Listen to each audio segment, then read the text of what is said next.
Assalamualaikum warahmatullahi wabarakatuh. Saya Sofiatul Qoriah, NIM E2019 1191. Saya dari kelas Perbankan Syariah, Fakultas Ekonomi dan Bisnis Islam. Di sini saya akan sedikit menanggapi terkait dengan apa yang sudah disampaikan oleh Bapak Abdul Wadud Nafis, yang mana beliau adalah dosen pengampu mata kuliah Ekonomi Makro Islam.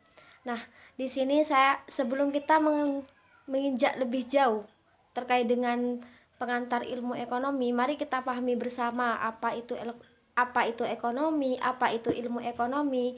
Nah, yang pertama saya akan sedikit mengulas bahwasanya ekonomi itu berasal dari dua kata bahasa Yunani. Yang pertama oikos dan nomos. Nah, dari oikos sendiri adalah artinya rumah, sedangkan nomos itu tatanan, aturan maupun hukum. Secara sederhananya, ekonomi itu adalah sebagai kaidah-kaidah ataupun aturan-aturan dalam pengelolaan rumah tangga. Selanjutnya terkait dengan ilmu ekonomi. Apa sih ilmu ekonomi? Ilmu yang selalu kita dengar, yang selalu kita singgung dalam keseharian kita, yakni ilmu ekonomi sendiri itu adalah ilmu sosial yang mempelajari bagaimana masyarakat itu memenuhi kebutuhan dengan segala keterbatasannya. Artinya dalam keterbatasan itu masyarakat itu diharuskan untuk melakukan pilihan agar memaksimalkan kepuasannya.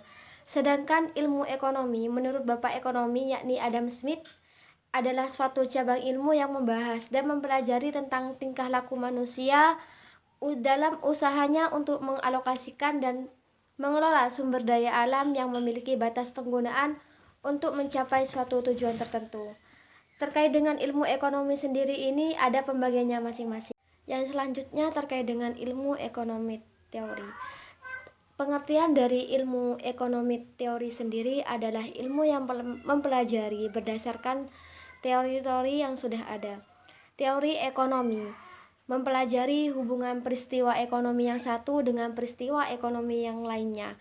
Dalam hal ini dirumuskan menjadi hukum ekonomi. Dengan demikian, teori ekonomi digunakan sebagai acuan pertimbangan untuk pengambilan kebijakan yang bertujuan untuk kemakmuran dan kesejahteraan. Dalam ilmu ekonomi teori ini dibagi menjadi dua bagian, yakni yang pertama ilmu ekonomi mikro dan yang kedua ilmu ekonomi makro. Dalam ilmu ekonomi mikro adalah ilmu yang mempelajari kegiatan-kegiatan dari unit-unit ekonomi individual, yaitu individu sebagai konsumen, individu sebagai faktor pemilik produksi, dan individu sebagai produsen. Nah, dari hal ini, struktur pasar semuanya merupakan. Selanjutnya terkait dengan ilmu ekonomi. Dalam ilmu ekonomi sendiri itu dibagi menjadi tiga bagian. Yang pertama, ilmu ekonomi deskriptif, ilmu ekonomi terapan, dan yang terakhir adalah ilmu ekonomi teori. Yang pertama terkait dengan apa sih ilmu ekonomi deskriptif itu sendiri, yakni adalah bagian ilmu ekonomi yang menggambarkan secara apa adanya tentang kehidupan ekonomi suatu daerah ataupun suatu negara pada masa tertentu dalam bentuk angka, grafik, kurva, dan bentuk penyajian lainnya. Seperti halnya keadaan ekonomi suatu daerah tertentu yang dikeluarkan oleh Badan Pusat Statistik ataupun BPS. Yang kedua terkait dengan ilmu ekonomi terapan. Apa sih yang dimaksud dengan ilmu ekonomi terapan itu? Ilmu ekonomi terapan adalah penerapan teori-teori yang memecahkan permasalahan ekonomi tertentu bahwa kerangka-kerangka pengertian dan analisis ekonomi tersebut.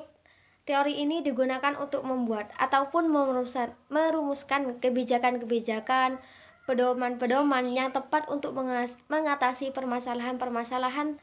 Demikian juga ekonomi terapan lebih bersifat praktif, artinya dapat mudah digunakan dalam menerapkan pengertian ekonomi pada masalah tertentu.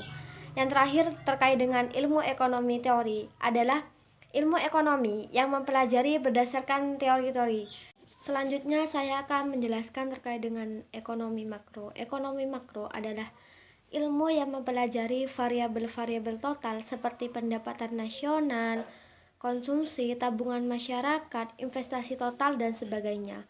Ekonomi makro menganalisa keadaan keseluruhan dari kegiatan perekonomian. Ekonomi makro tidak membahas kegiatan yang dilakukan salah seorang produsen, seorang konsumen, ataupun seorang pemilik faktor produksi. Tetapi pada keseluruhannya, tidakkah para konsumen, para pengusaha, pemerintah, lembaga keuangan, dan negara lain, serta bagaimana pengaruh tindakan tersebut terhadap perekonomian secara keseluruhan? Demikianlah penjelasan dari saya. Kurang lebihnya mohon maaf. Wallahul muwaffiq ila aqwamit thoriq. Wassalamualaikum warahmatullahi wabarakatuh.